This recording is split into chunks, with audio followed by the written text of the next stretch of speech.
said about Ryan Day up into the playoffs was true. Oh, not bad. Come on, Kenner. You can do better than that. To be fair, of all the elite quarterbacks in the NFL, Joe Burrow is the least accomplished. Getting better. 1,000,000%. I 1,000,000% believe that the Dayton Flyers are afraid of the Wright State Raiders. That's why they come up with every excuse in the book not to play them. There it is. The hottest take of them all. It's the Justin Kinner Show, presented by Frickers, live on 1410 ESPN Radio. All right, everybody, we welcome you in live here on a Monday, the Justin Kinner Show, presented by Frickers. I hope everybody had a very good Thanksgiving. I hope everybody is not as sick as I am. I am toughing it out here today. The wife is questioning why I'm going into work. Some of my coworkers might be as well, but I made sure to let them know when I walked in the building. Back up, give me some space. To be fair, I say that every day. I don't like people. But I was not going to miss today's show. Not going to miss today's show because Ohio teams have made doing sports talk in the state of Ohio fun again. We might have a playoff team in the state of Ohio. Now, and I know we have a college football playoff team in the state of Ohio, but we might have an NFL playoff team. Not the Browns, unfortunately for me, but fortunately for the majority of our listeners, Bengals fans, you ought to be pretty happy. Joe Burrow looked very, very good in his return on Thanksgiving night.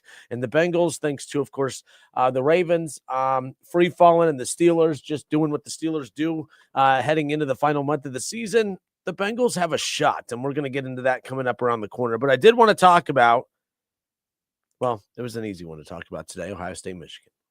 And for the last 4 years, I've had to crack the mic the day after the Ohio State-Michigan game, or the first show, I should say, after the Ohio State-Michigan game, and have to crack the mic and talk about Ryan Day. And talk about Ryan Day. You know, I get tired of hearing Ryan Day talk about the rivalry because it doesn't feel believable from his perspective. When I hear Ryan Day talk about how much he, despises Michigan, this, that, and the other, when he first got to Ohio State, I felt like he was just, hey, if you're going to be the head coach of Ohio State, you have to say certain things. You have to pretend to feel a certain way. Some don't have to pretend. Some truly feel it, all right? And I think Urban Meyer truly despised Michigan. Jim Tressel truly despised it. But if you're not from here, as I've been told, all right, I got called out on this last week. I'm from El Paso, Texas, so of course I don't get it, according to some. But there's some that don't get it. So, and I always say this too, when you're putting a roster together, you could explain the rivalry to the player. They could understand it from what you're telling them. But until they truly feel it, until they truly experience it, I don't think anyone's going to truly get it. And the one thing that we knew, which was very odd about this roster for Ohio State, because they did lose a lot of guys to the NFL, but there were, not one single player on that Ohio State roster had beaten Michigan. Not one single player on that Ohio State roster has a pair of gold pants. Way more players had something that's way more difficult to do than beating Michigan, and that's winning a national championship. Way more players had a national championship ring than gold pants. That's just the nature of this. But for years, all I felt was when Ryan Day would talk about the rivalry, you sound like you're just reading off a prompt or you're reading off bullet points that were provided from you when you got the job. Hey, it's very important. Talk down to Michigan. Talk up the Michigan rivalry, blah, blah, blah. But then after losing a certain amount and getting embarrassed for 4 straight years, there's one thing about Ryan Day that I think is legitimate, is he now gets it. He now truly hates this team. He's hated this team for a while, but truly hates this team now. The humility I did see from Ryan Day after the game, like I thought there was one line that the players kept saying over and over, to go out there, because for years it was about you can't stand Michigan, you got to respect the rivalry, this, that, and the other, but it was always about Michigan, Michigan, Michigan. And I always felt Ryan Day's biggest mistake was always making it about Michigan. Ryan Day's biggest mistake was never making it about the task at hand, which is Michigan is just one other team that you have to get through to go on to win a national championship. And there's one line that the players kept saying in the postgame and in the fallout from the win over Michigan. Ohio State, when the players started to believe that, hey, we're not playing for the hate for that team up north, we're playing for the love of the guy next to us, it totally changed how the Ohio State Buckeyes approach this rivalry.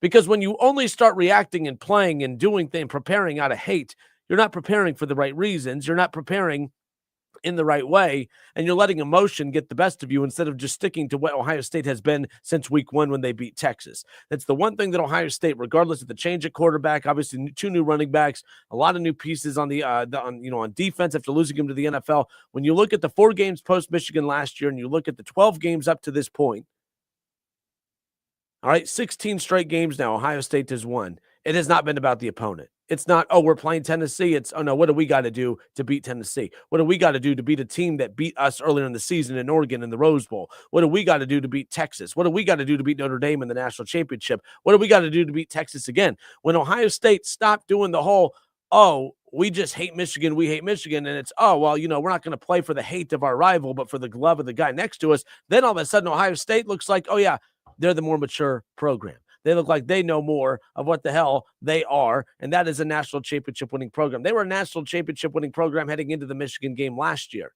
but they went away from what they were, of who they were. They wanted to not just beat Michigan, but beat them a certain way. Ryan Day made me a little nervous because the first couple plays of this game, they drop back and they're just throwing it deep. Julian saying there was an interception early, and it's like, man, now they're completely going away from the run game and just going to try to throw it down their throats, but it didn't matter. Once Ohio State got settled in, once they got locked in, they look like the team that they were from week 1 against Texas, just much more improved. They look like the number 1 team in the country. They look like the superior program, and they look like a team that is poised to potentially go on to win another second straight national championship. I'm Justin Kinner. It's the Justin Kinner Show, 1410 ESPN Radio. Let's see. Yeah, Ron Howard on Facebook. By the way, we're live on the Justin Kinner Show Facebook page. Ron Howard said, guard the M. Yeah, by the way, I might be in the minority on this. I loved when Michigan planted the flag in Columbus last year. And when I say I loved it, I mean, I didn't love it as in go blue. I just mean I love that type of stuff in a rivalry. I thought it was very soft of Ohio State to have state legislators coming out and trying to make it a crime to plant a flag. I mean, all of that stuff was just, PR stunts and all this, that, and the other. But I thought it was soft of Ohio State and soft of others. And I thought good for Michigan and good for Sawyer. I'm wearing the shirt today, the Scoop and Sawyer shirt, but good for Sawyer for wanting to rip off anyone's face that wanted to do that or tried to do that. I love that. That's actually, when people talk about the rivalry doesn't feel as big, the rivalry feels big when you got moments like that. The rivalry felt big on Saturday when you're in the big house, you see a wall of Ohio State white jerseys sitting up as they're sitting and celebrating with their fans, and then you see a wall of Michigan players making sure that you're not going to come in and plant the flag. Everyone was making fun of Michigan for that. I love that they did that. And I'm not going to sit here and act like, oh, Ohio State, they didn't, they're above that. There's no way they were going to do that. Trust me, they had something planned. It just didn't work out. And I love that. I mean, so many people overreacted to that. That's just so messy of Michigan. I loved what Michigan did last year. Anytime you can add a layer to dislike your rival, I love it. And and then it goes above and beyond just winning. You act like they went and vandalized their locker rooms. You know what I mean? Or slashed their tires. You know what I mean? Or ran their bus off the road. That's the way people reacted to that last year. And I just thought, you guys, you need to settle down. Planting the flag, I thought was hilarious. I thought it was funny when Baker Mayfield did it years ago, and that was before I became a fan of his when he got drafted by Cleveland moons ago. But I would have loved it if, everyone out there that said, I did the show with Keith Byers yesterday. Keith was like, we don't do that. We're above that. No, Keith, come on. You mean to tell me, Keith, you wouldn't have loved to take a flag and take it out to the center of the Michigan field in the big house and plant an Ohio State flag? Come on. No one thinks, I don't think that's dirty. I think I would have loved that. I would have loved that. But either way, Ohio State took care of business. They did exactly what they were supposed to, 27-9. They trailed at the end of the first quarter, 6-3. They put up 17-9 lead at the half, and then just needed 10 more points, and the defense did the rest in the second. Michigan not being able to score a touchdown. The Bryce Underwood thing is wild to me. I was nervous about this game just because I'm like, when you have a high-level quarterback, you're going to have a shot. And Michigan has a shot for a lot of reasons, but I know there's a lot of deficiencies with them as well. But Bryce Underwood, the problem with him, he looks like the exact same quarterback in week 12 as what he did back in week 1 when he debuted. And what I love about Ohio State is the way that they developed this team and the way this coaching staff has developed this team as the season has gone on. You look at Julian Sayin, who was afraid of his own shadow in week 1 against Texas, to throwing the ball all over the field against Michigan, 233 yards, 3 touchdowns to 3 different Ohio State receivers. I mean, that's consistency right there. Something else that Keith Byers pointed out yesterday, 1, 2, 3, 4, 5, 6 different Ohio State wide receivers or pass catchers caught a ball yesterday. Or Saturday.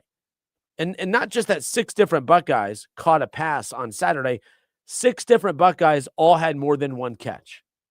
All 6 Buckeyes that caught a pass on Saturday had at least 2 catches. Carnell Tate, 5. We didn't even know he was going to play. 5 catches, 82 yards, and a touchdown. Bo Jackson, who was great on the ground. I mean, you look at the fact that he had over 100, almost 160 total yards offense on the day. Bo Jackson, he ran the ball, 22 carries for 117 yards, averaging about 5.5 yards a carry, and then also caught 4 passes for 49 yards as well. All of them 10 yards or longer, by the way. He was able to, break them out for a first down every time. Jeremiah Smith, 3 catches, 40 yards, and a touchdown on his birthday. Max Clare, 3 catches, 20 yards. Brandon Innes, 2 catches for 12 yards and a touchdown. I love, I don't care who shows up and shows out in a rivalry game like that. I don't care who makes plays. Just go out there, make a play, and put your team in position to win. But it's even cooler when the star players that led you to this undefeated record, that have made you the number 1 team in the country all year, the star players that got you there also performed at a high level. Julian Sayin was phenomenal. Bo Jackson was fantastic. Bo Jackson didn't even play in week 1 against Texas.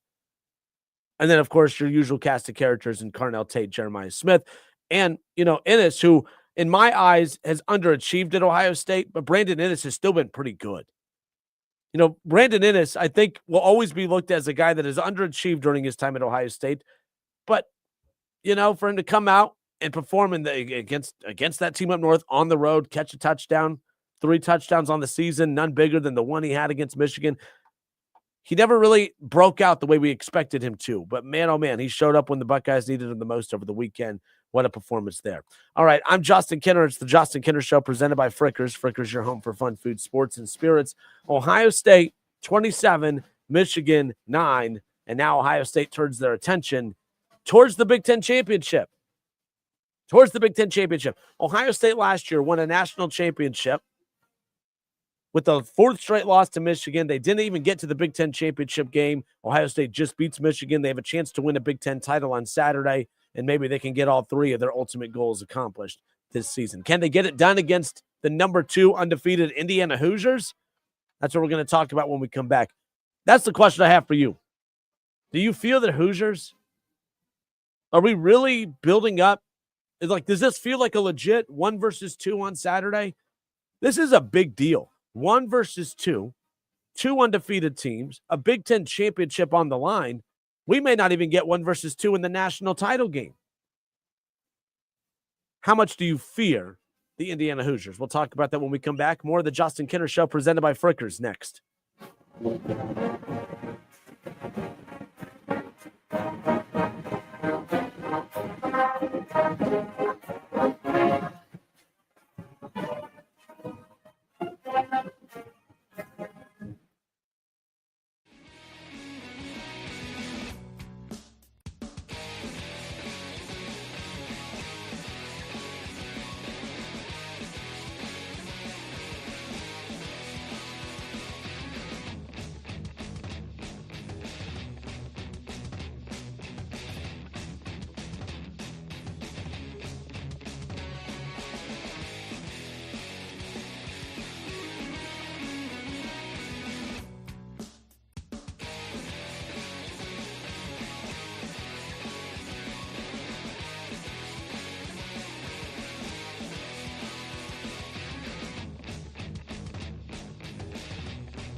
All right, and we are back. I'm Justin Kidder with you here, 1410 ESPN Radio. Don't feel the best today, so I'm toughing this show out, but happy to be with you. Yeah, I told you the wife got on me. She goes, "You do not need to be going into work."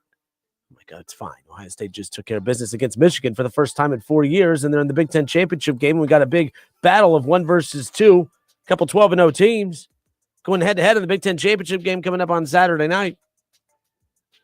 I just wanted to kick off the show this week, right? So, got some weather coming in tomorrow, some snow. Hope everyone pays attention to that. Be weather aware, as they always like to say. But nonetheless, Ohio State 27-9, the final over Michigan at the Big House over the weekend. Ohio State finishes the regular season 12-0, 9-0 in the Big Ten. Defending national champions, of course, the defending reigning national champions from last year, and they're looking to keep it going. Here this season. Like the thing is, last year I felt something was off. Like last year they should have. I think the gap between Ohio State and Michigan last year was wider than this year. But the difference is the Ohio State actually went out there and performed the way that they should. Last year they were 21-point favorites. Something didn't feel right. I felt a little uneasy about the matchup. I think a lot of Buckeye fans did. That wasn't the case. Even when Ohio State got down 3-0, 6-0, it just. Even when he threw the interception, talking about Julian saying, I never really felt like they were going to lose this game.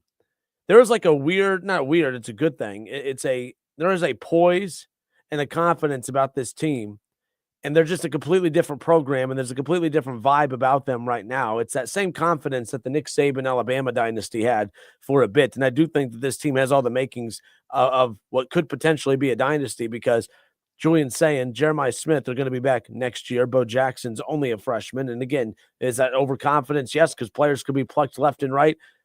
Other programs get plucked. I'm not saying Ohio State doesn't, but I don't think there's many players on this Buckeye team. When you can go to Ohio State, compete for a national championship, be the number 1 team in the country, and get all the money and NIL in the world, outside of personal matters, there's really no reason to be worried about losing a Jeremiah Smith or, a Julian Sain or anything like that. So we'll see what ultimately happens. But for Ohio State to be put in that dynasty category, winning another national championship is going to be key, and they're going to have a very good chance at doing that. But first, before we can talk about winning national championships, you got to talk about winning a Big Ten championship, something that Ohio State, while losing to Michigan for 4 straight years, also they haven't done that during that stretch of time. They opened up the season with a 14-7 win at the Shoe against, at the time, the number 1 team in the country in the Texas Longhorns, and they closed it out with a regular season with a win on the road at the Big House at Michigan, 27-9. Now, before the playoff gets here, they do have to play an additional game in the Big Ten championship.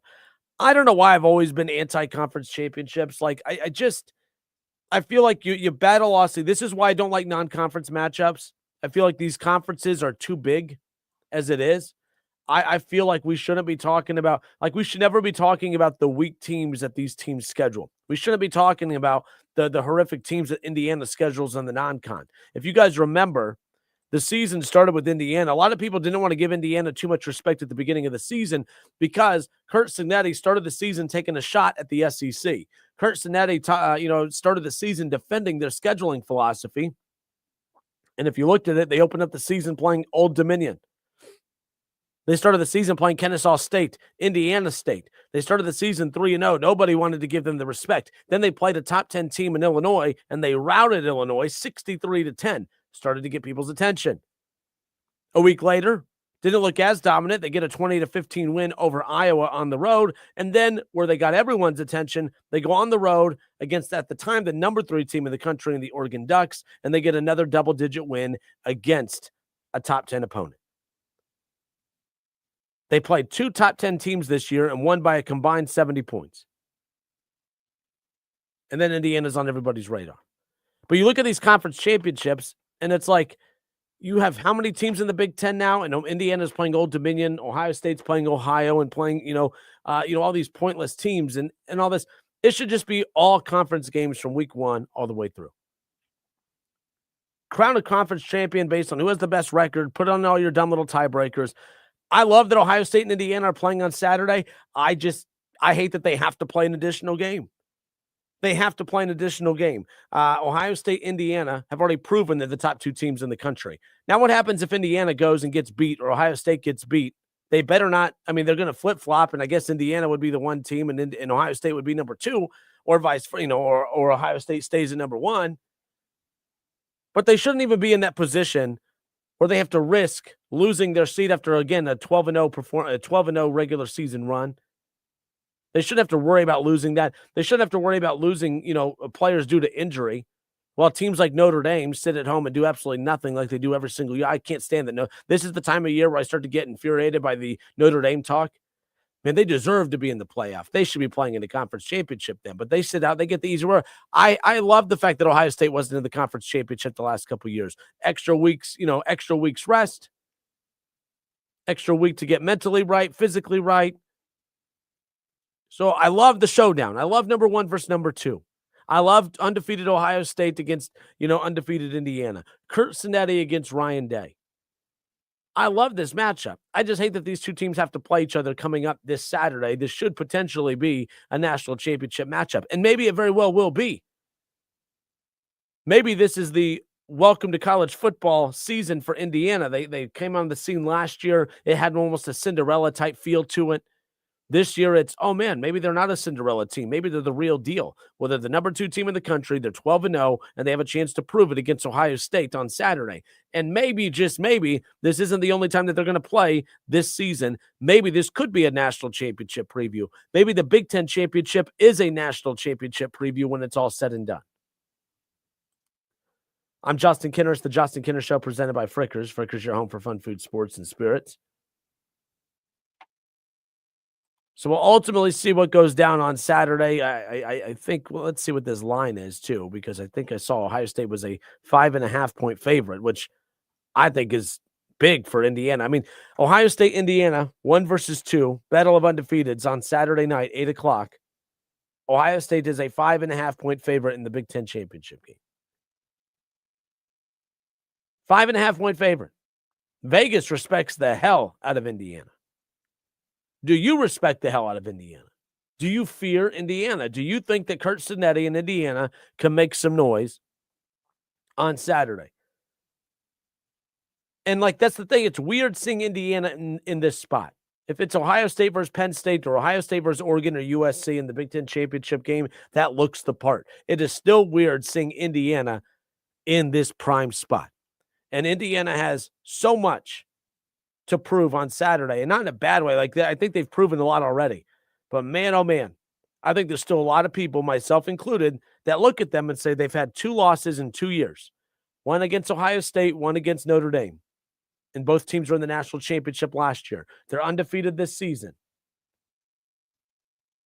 I'm just very curious to see what happens on Saturday. Part of me wants to see Indiana play well. I want to see Ohio State win. I want to see a legit 1 versus 2 showdown on Saturday.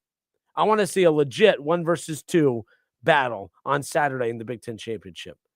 I mean, it sounds crazy. It's not that I don't want to see Ohio State blow them out, but I want to believe that the Big Ten has another perennial power in this conference, because all it has proven is Oregon's very, very good. There's still a gap between them and Ohio State. Penn State still just looking for their own identity. Michigan is not the same since they've stopped cheating. USC is still just looking to figure out who the heck they are. The Big Ten needs Indiana to be legit. And whether you want to admit it or not, Ohio State needs Indiana to be legit as well, because Ohio State moving forward are separating themselves from this conference. They need a team that they could circle on that schedule and say, oh yeah, that's our game every year, to show everybody that, yeah, we're fine. We're fine. Let's go to Adam. Adam, thanks for holding, sir. You're on live. Thanks for taking my call. I just want to piggyback on what you were saying there. I totally agree. I think Indiana needs to play well. I want them to play well against Ohio State this week. And I think it's mostly for this is what college football is going to look like now from a NIL perspective. Indiana, they're not the one diving into how LSU did with their recent head coaching hire, committing amount of dollars to NIL, but you can build a program like Indiana is clearly doing right now with how NIL and transfer market has showed up. So this only benefits the Big Ten. Obviously, this benefits the playoff and how games are going to be competitive down the road. So that's how I see that. Yeah, I mean, I don't want Ohio State to lose, but I hope what we legitimately get on Saturday is a 1-2. I mean, I know it's 1-2, but I mean, we fell for this last year when we saw a top 5 showdown between Ohio State and Indiana didn't look like a legit top 5 team in the country. So maybe that'll look different on Saturday. As far as that's concerned. So I know I agree. I wouldn't be upset though. Like when Cardell Jones played and we blew out Wisconsin, what was that, by like 32 or 33? Like I would get just as much enjoyment out of that as like a 27-24 back and forth game. So appreciate the time as always. Love the show. Appreciate you, Adam. Thank you. And he brings up that blowout that, Cardell Jones and company had against, at the time it was Wisconsin. That was the inaugural 4-team college football playoff season.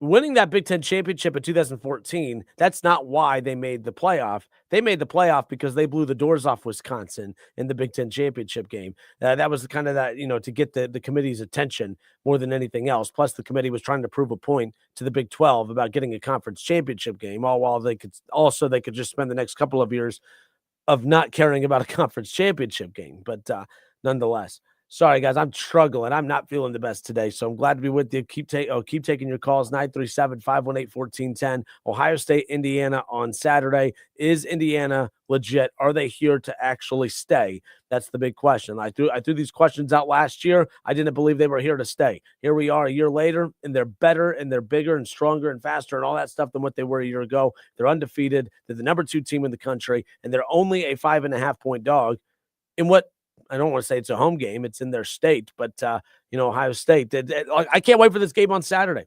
I cannot wait for this game on Saturday. It's a big game, yes, for the Big Ten because it's their conference championship, but also it's a chance for Indiana to prove that, oh, yeah, this isn't just a little Cinderella run. We're here to stay, no doubt about it.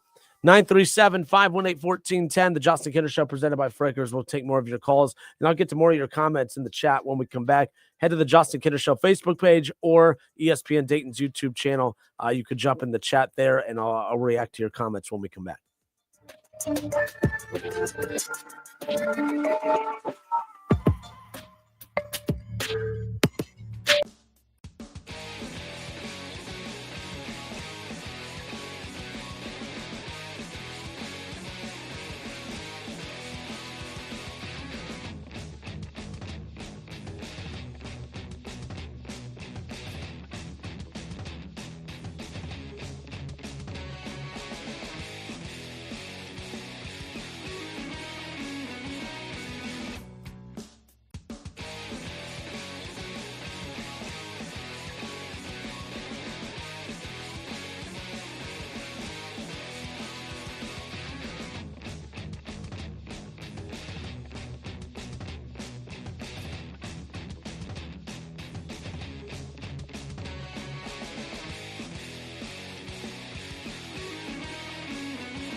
Justin Kinner back with you here, 1410 ESPN Radio. Happy Monday. Ohio State takes care of business over the weekend, beating Michigan, finishing the season undefeated at 12-0. They'll now turn their attention towards the Big Ten championship. They're 5.5-point favorites as they take on the number 2 team in the country, also undefeated at 12-0, in the Indiana Hoosiers. That is at Lucas Oil Stadium in Indianapolis. It's an 8 o'clock kickoff on Fox. And the question I have is, I know on paper it's 1 versus 2, but we also saw Ohio State and Indiana go head-to-head last year in a top 5 showdown. And we didn't believe that Indiana was a top 5 team in the country last year. And they proved that to be the case. Like, they didn't look like the number 5. They didn't look like a top 5 team in the country last year, despite the number in front of their name. Now they're the number 2 team in the country. They are undefeated. In 2 seasons under Kurt Cignetti, only 2 losses. But they are undefeated. They've taken care of business, and now Vegas has them as a 5.5-point dog in Indianapolis against the Buckeyes in the Big Ten championship. So the question is, do you buy into the Hoosiers? Is this a legit 1 versus 2 showdown? Do you respect and fear the Hoosiers nonetheless? We'll talk about that. But, Michigan fan Shaw is here to not lick his wounds a little bit. Shaw's been boring lately. Shaw, what up? I mean, you're supposed to talk smack and all this stuff, and you're doing this annoying, humble thing. It's really off-putting and really boring, to be honest with you. I'm really disappointed in you. Well, I'll just become a Hoosier fan then. How about that? I mean, the last time you can't be a Hoosier fan. Last time you were spouting off about them, you dropped the F-bomb. I had to suspend you from the show again. No, I was fighting against the Hoosiers at that point. So this time I'd be fighting for the Hoosiers. So it's completely different. Makes sense. But what you got? What you got here on a Monday? First, I want to congratulate you and all the Buckeyes out there for thoroughly whipping our tail on Saturday. It's about time you finally decided to show up in the rivalry for the first time in 4 years. Glad that happened for you. Yeah, it helps when it's just a fair football game and you don't have the opponent cheating and all that stuff too. That helps. I mean, I guess there was the whole thing of the 22-point favorite last year, and no, that was a legit ass whooping. Ohio State deserved that loss. Deserved that loss, but the ones before that, all asterisks, all before those, and even into last year. I mean, right. Well, I mean, yeah, all asterisks all the time. I know. I get it. Not all the time, just those years that you were cheating, that you got caught cheating. Yeah, I don't even think these are opinions. I think that happened, and it happened because you talked about 4 straight years. It was because of the 7 straight years and losing 17 and 19 straight that finally led to Harbaugh saying, if I don't cheat, I'm going to get fired sooner. So I need to just figure something out. I'm just saying it all worked out. But you were calling in to be humble. You said congratulations. So thank you, Shaw. Buckeye fans, they say thank you. They say thank you. OH. Yeah. They blow. Anyhow, they really don't though. Is Indiana for real? I don't know. I'll just be 100% honest with that. I don't know. I like what I saw when they played Oregon. I didn't like what I saw when they played Penn State. But like I told you and Keith yesterday, take my Michigan fandom away. This is the game I've been looking forward to all year long. So on that aspect of it, I am kind of excited. If tickets weren't $1,000 to sit at the top of the stadium, I'd probably be going to it. To be brutally honest, I mean, it's a game that I would love to be a part of, to be just sitting there and witness the atmosphere and witness everything. Because I think Indiana will travel a little bit, but Ohio State travels too. I think it will be a legit 50-50 split. To your opinion, do you want a legit 1 versus 2 game? I want, for the Big Ten, I want it to be competitive into the fourth quarter. And whatever happens in the fourth quarter is whatever happens. If Ohio State pulls away by, say, 2 scores and they kind of dominate the fourth quarter, well, I mean, then Ohio State is maybe just that little bit better than Indiana. But that doesn't mean Indiana is so far behind everybody else that they couldn't see them again in the conference and the national championship game. That's what I want. I want to see that Indiana looks the part and can go on the field and on the lines be able to attack Ohio State the way Michigan should have been able to, but they decided they didn't want to. And then offensively, is that secondary as good as what I think they are? Is Caleb Downs him, like I think he's him? Because this is the first passing attack, I think, that Ohio State has faced all season long, and that is including the first game of the year. That is. No, I'm with you on that real quick. I've said that for years. A lot of times, you're fine. There's many years where I felt Ohio State's defensive numbers have always been propped up because they play in the Big Ten. And they're like, oh, man, they're always one of the best passing defenses in the country. And I'm like, well, hold on. You know, the reason that a lot of passing defenses in the SEC never look as good as the passing defenses in the Big Ten is because in the SEC, there's actual quarterback play. And that hasn't been the case in the Big Ten in quite some time. And I thought this year coming in, I thought quarterback play was actually going to be, you know, as good as it's been in a long time in the Big Ten across the board. When you look at Oregon and USC, you know, even Iowa has an improvement at quarterback, not a great quarterback, but improvement. You know, and then you have Michigan with their quarterback coming in. I thought the Big Ten was going to be a very good passing league this year. That has not been the case, especially the opponents that Ohio State has faced. And I agree with you about Texas. They may be better now, but when they faced them back in week 1, some of it's very good defense from Ohio State, but others, we saw how long it took for Texas to get rolling offensively. So you're right. This is the first time that the defense for Ohio State will be challenged. I mean, we've talked about Caleb Downs being bored. He doesn't legitimately get challenged in any of these games. He's just legitimately bored. He might very well be the best player in college football. It's just not able to be put on full display because they don't go up against the type of teams that allow his talent to be put on full display. So that's, if Indiana's legit, we're going to see a lot of things come to fruition on Saturday, which is what I'm excited about. What I don't want to see is either of these teams lose a first-round bye, and I don't want to see either of these teams be seated anywhere below 2 when the rankings come out on Tuesday. If Indiana wins, they're 1. Ohio State should be 2, and if Indiana loses, they should still stay at 2. I don't think they should be punished for losing in a conference championship game unless they get their asses kicked. Then that might be a different story. They just have to hang their own out there. Right. And I'm glad you went there, because first thing I was going to say was I do think Ohio State's defense is legit, even though they truly haven't been tested yet. I think that will travel. Yes. And we will see that similar to what we saw in the playoff last year, where they really weren't kind of challenged going into the playoff last year, and then out of nowhere you saw that run. And then the defense showed up. I think the same kind of thing starts now. And the other thing for Ohio State fans, you should feel just blessed and very happy, because quite honestly, the defense has played vanilla for probably since the Texas game. So Indiana really isn't going to know what necessarily Ohio State's going to be coming out in defensively. And I mean, yeah, Downs is going to be Downs, but what's the rest of the defense going to be? So, but anyhow, but on to your point about what happens with tomorrow night, I'm probably more intrigued about tomorrow night's rankings than I ever have been for any of the rankings that have came out for the last 2 years, and here's why. I truly don't know what they're going to do. With who? You have Alabama. With what? All of it, because you got Alabama right now at the 9 spot. Are they really going? So it's kind of going along, kind of piggybacking on what you already brought up.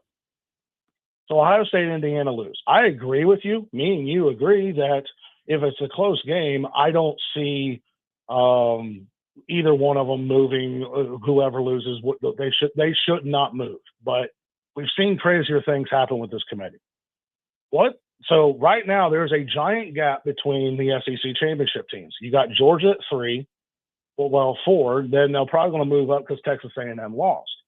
Well, because they had it all set up, because it was 2 Big Ten teams, two SEC teams. Well, then Texas screwed up and they decided to lose. Now Alabama's chilling down here at 9 and 10. Yep. Where are they dropping Texas A&M to? Where are they going to move Alabama? It's the chess pieces that they're getting ready to move to set up the final college football playoff rankings next week.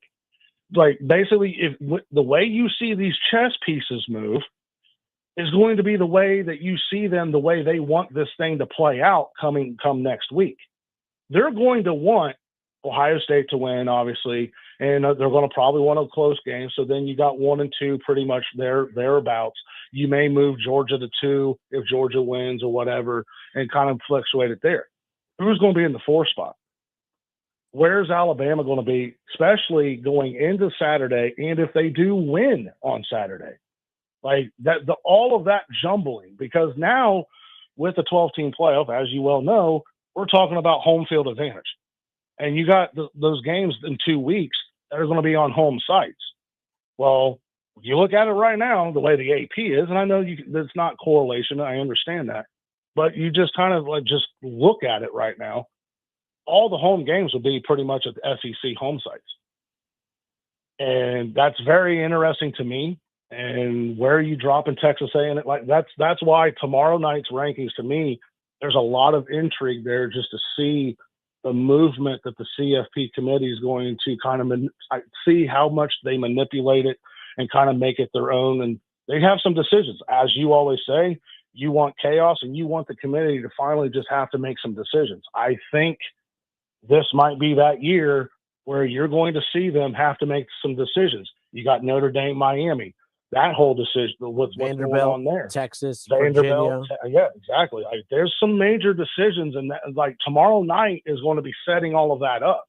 You got teams not playing in the top 10 that, well, they didn't play. Should they drop? Well, I mean, in order to get Alabama up there, there's a lot going on tomorrow night, more than what I think most people are even paying attention to. That's all. Well, all right, Shaw, appreciate the call as always, man. Thank you. We'll keep an eye on that tomorrow, obviously. All right, man. Go Blue. Every time. Go Blue. Give me a break. I'm battling through today, guys. I don't need I'm not asking for sympathy. I'm just letting you guys know why I sound like worse than I normally do. Like normally I don't host a good show. I'm doing an even worse job today because my head is like scrambled eggs right now.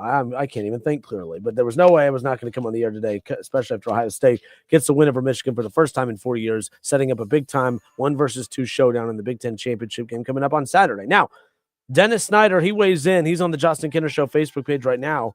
Dennis Snyder says, I agree that they should stay exactly where they're at. Now, what he's agreeing with is what I don't want to see is Indiana lose to Ohio State on Saturday night. And I'm defending Indiana here. If Indiana loses to Ohio State on Saturday night and the final rankings come out a week from tomorrow, I don't want to see Indiana anywhere lower than 2. You should not be punished for playing in a conference championship game. Now, Indiana cannot go out there and get absolutely obliterated. They can't go get, beat by, 21 plus points. They can't go and look like there's a wide gap between them and Ohio State. If they go out there and they lose a one possession, up to a 10-point game and they're competitive, there should be no change at the top. Ryan Day already came out and said as such as well, that you should not be punished for playing in your conference championship game, that both teams deserve the bye as far as that goes. So Dennis says, I agree that they should stay exactly where they're at, which is probably why I wouldn't play any of my starters, but whatever. And I've seen people get lit up on social media for making similar comments like Dennis here. I will never say I disagree with you. I'm just not saying I agree with you. I want to see them go out there and play, but I'm also questioning, what are they technically playing for? Oh, a Big Ten championship. What does a Big Ten championship technically mean? You're already the number 1 and number 2 team in the country. Oh, well, we want to know who's better. That's great. If you're the 1 and 2 seed in the college football playoff, you'll have a chance to meet up in the national championship game. I'm not a fan of conference championship games. I can't stand them. I also don't like when some teams get rewarded for not playing in them. Notre Dame every single year. There are, when you look at the pros and cons list, there are some teams who benefit from not having to play in a conference championship. Texas might have benefited from playing in one. But I think Indiana has a risk of falling out of getting a bye. They've been dominant all season. They've, undefeated. But if they get, blown out, if they lose to Ohio State on Saturday, I hope that they're not punished and are moved out. Now, if they get blown out, that's different. I know I just said that wrong. They get blown out, yes, maybe they deserve to bounce from the 2 spot. But also, who else should be number 2? I don't even know what argument there is for any other team to be sitting in that number 2 spot right now. It's the Justin Kinner Show presented by Frickers. Frickers, your home for fun food, sports, and spirits.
We'll get back into the college football conversations more coming up in a bit. I want to get into that Lane Kiffin stuff to everyone. Lane Kiffin's one of those guys that he's just easy to hate. He's a villain. But what I want to know, actually, we will just quickly, I'll bring this up quick. So Lane Kiffin is a bad guy because he wants to, everyone says LSU is a top 5 job in the country. Ole Miss is a solid job, and he's done a great job there. But if he has a chance to take a job that everyone believes is a top 5 job in the country, why is he being made out to be the villain here? He was set up to fail from the beginning. Now, his reputation doesn't put him in a position to get the benefit of the doubt, so I understand that. But why is he wrong here for taking the LSU job? Well, Justin, he has a team that has a chance to win a national championship this year. Exactly. So my question is, if LSU knows that they're going to get Lane Kiffin, I highly doubt LSU told Lane Kiffin, you have to take the job and take it now. What I'm curious is, who put the timeline on Lane Kiffin in regards to, if you're taking it, you need to take it now? Like, to me, this is one of those where, like, they put a timeline on Lane Kiffin to let them know what he was planning on doing, which means they were trying to get him to sign an extension. He said he didn't want to sign an extension. Then you wait till after the season to reconvene about those. And if he wants to go to LSU, then he goes to LSU. I don't think LSU told him, if you're coming, you need to come now. And I don't think Lane Kiffin wanted to go now. I think this was Ole Miss, and I don't think that Lane Kiffin wanted to tell Ole Miss that he was going there now. Lane Kiffin didn't want this to become about this now. It was forced upon him to make it about it. You need to sign an extension because everyone else is. So if everyone else is signing their extension and you're not, that means you're leaving. You need to let us know what's going on. Lane Kiffin should have just said, this is an off-season conversation. We can have it in the off-season. For right now, we have a championship to go win. Lane Kiffin is being made out to be the bad guy here, and it's easy because he does come across that way. I don't necessarily believe that he wanted this to become a messy situation at this moment. Everywhere he leaves, it's messy, so again, he doesn't deserve the benefit of the doubt, but think about it. Ole Miss created this problem, not Lane Kiffin. Ole Miss said, hey, how come you're not signing this extension? Everyone else is. Lane Kiffin said, I don't want to sign this extension right now. Oh, so you're leaving. Let's not talk about it right now. Ole Miss made it a thing. Ole Miss made it a thing. Can you imagine? Think back to the last time, to localize this a little bit more. Let's go back to when Archie Miller, his final year at Dayton. We all knew, Archie Miller never had bad exits like Lane Kiffin did, but we all knew that Archie was not a flyer lifer. All right. I remember when Neil Sullivan came out and said, and it was worded strangely. He didn't say that we were going to make him a top 5, highest paid coach in college basketball. The way they worded it was they presented a package that was going to make him a top 5 or top 10 compensated coach in college basketball. So I'm sure there was a lot of incentives involved. But Dayton basically put that out there to cover their own ass. Like, hey, we did our job to keep him. He didn't want to stay. But imagine if Dayton would have said, Archie, if you're not going to come back next year, you need to make a decision now. You're either with us heading into the NCAA tournament or you're leaving. Like, this is why I'm blaming Ole Miss. Think back to like this. We've been through this before here locally with Archie Miller and Dayton.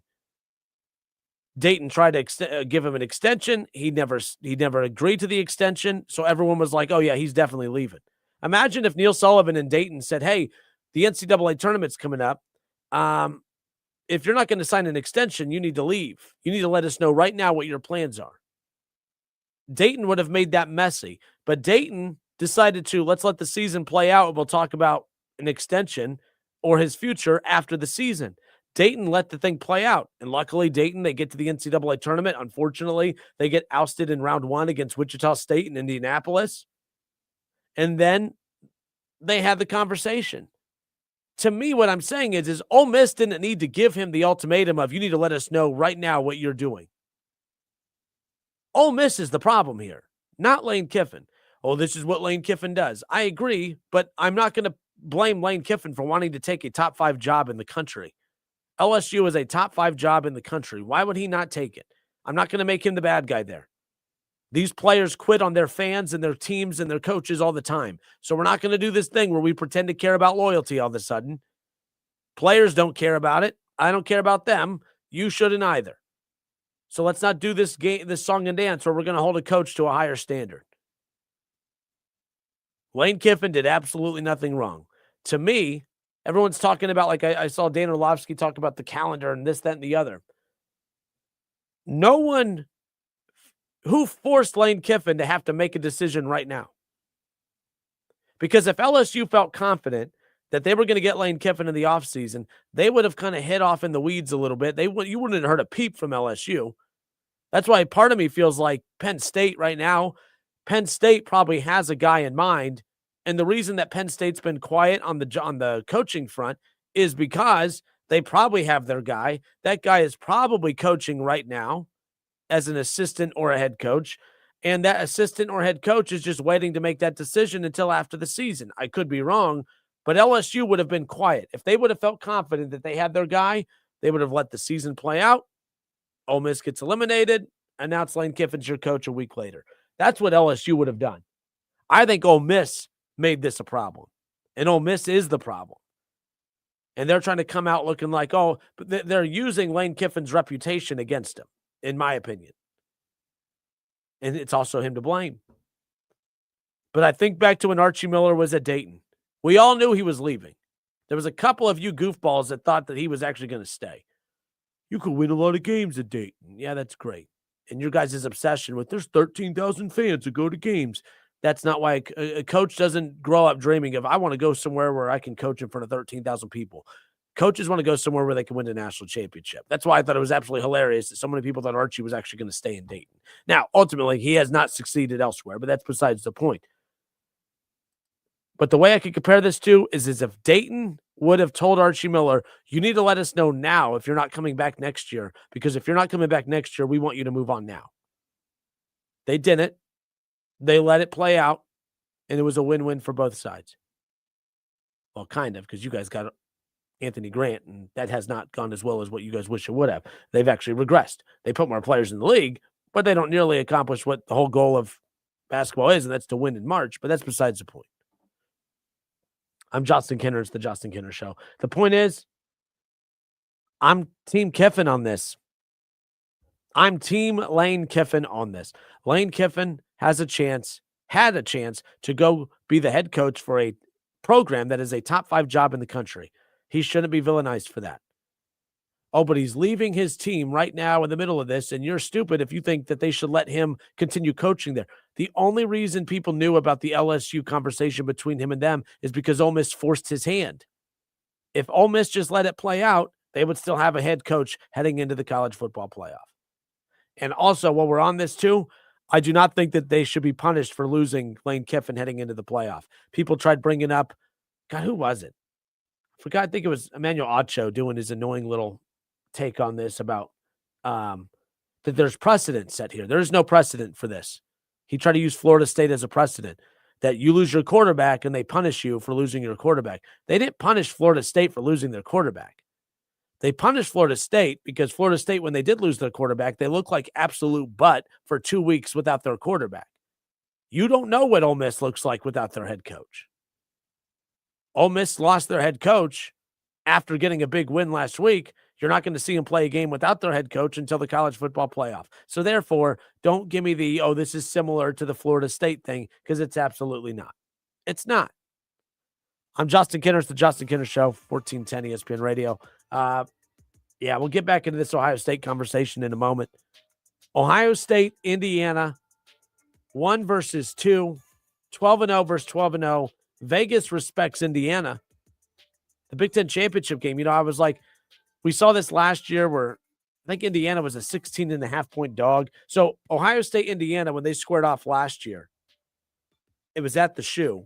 And Ohio State was a 16.5-point favorite, but it was a top 5 showdown. The College Football Playoff Committee said Indiana is a top 5 team in the country.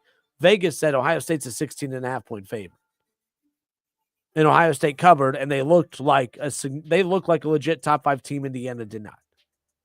So I see this 1 versus 2 showdown, Ohio State versus Indiana, and I'm like, okay, I mean, I get it, but It's weird seeing Indiana at number 2. I don't necessarily believe that they are a number 2 team in the country, but they have a chance to prove it on Saturday. What do you think? 937-518-1410. Do you think that Indiana is a legit number 2 team in the country? Are you buying in on the Hoosiers? Will the Buckeyes have a legitimate game on Saturday night? Vegas respects them. Vegas has Indiana as a 5.5-point dog. That's the closest line that Ohio State has had since the Texas matchup in week 1. Vegas is telling you, Indiana, they're right there with Ohio State. Do you agree? 937-518-1410. It's the Justin Kinner Show presented by Frickers. We'll be right back.